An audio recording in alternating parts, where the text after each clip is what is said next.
Isa sa magandang pamamaraan dito sa bundok mga master. Ayan. So, ito na. Good morning. Welcome to my YouTube channel.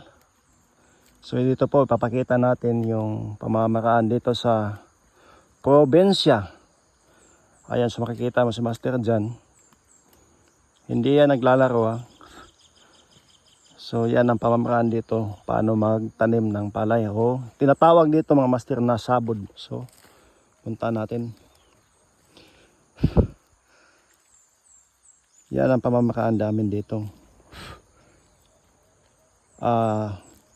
Katulad yan mga master,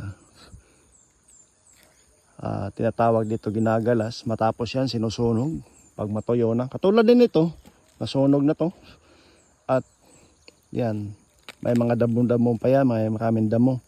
Ini-sprayhan lang yan mga master. Dati mga master ay linalabon, tinatawag labon, o gamit yung ang tawag yung pang tanggal ng damo. Grass hook yan. So ngayon, tumaas na yung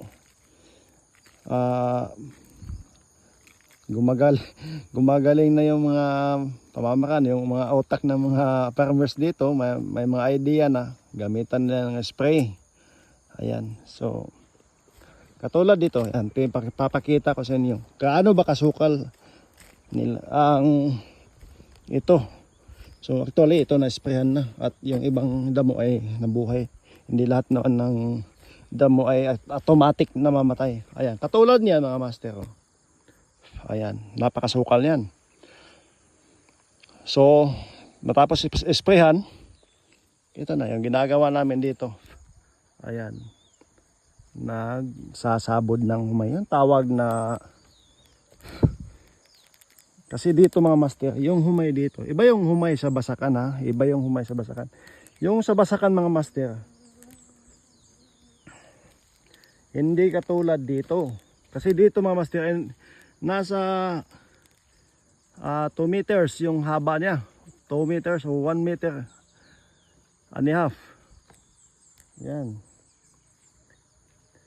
Mataas yung humay dito mga master. Kaya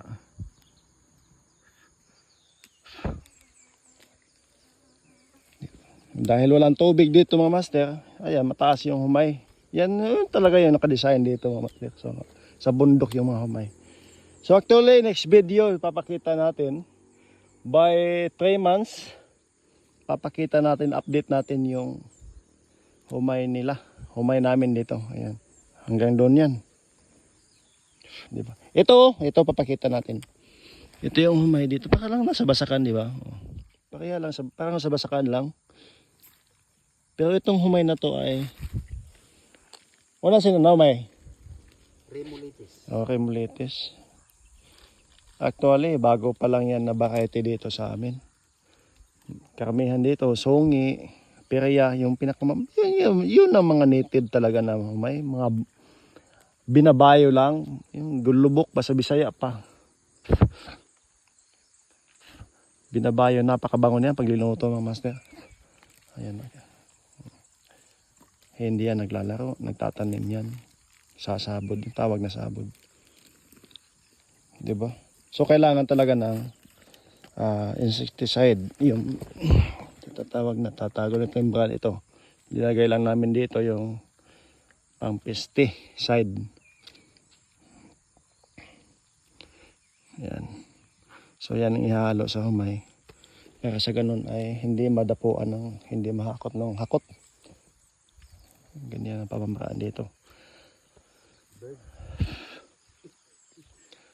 Bird sa English, sa Tagalog ay langgam. Langgam sa Tagalog.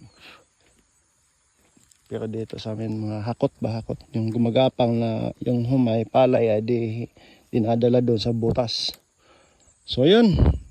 Kung bago ka pa lang sa aking YouTube channel, yan, pa-like naman, pa-comment kung ano yung mga katanungan nyo, kasi na bihira lang ako nag-upload dito.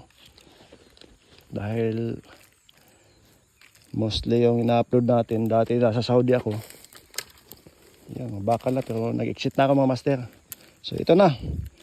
Papakita natin kung ano ba yung pamamaraan dito sa papa-farming. So very easy lang mga master.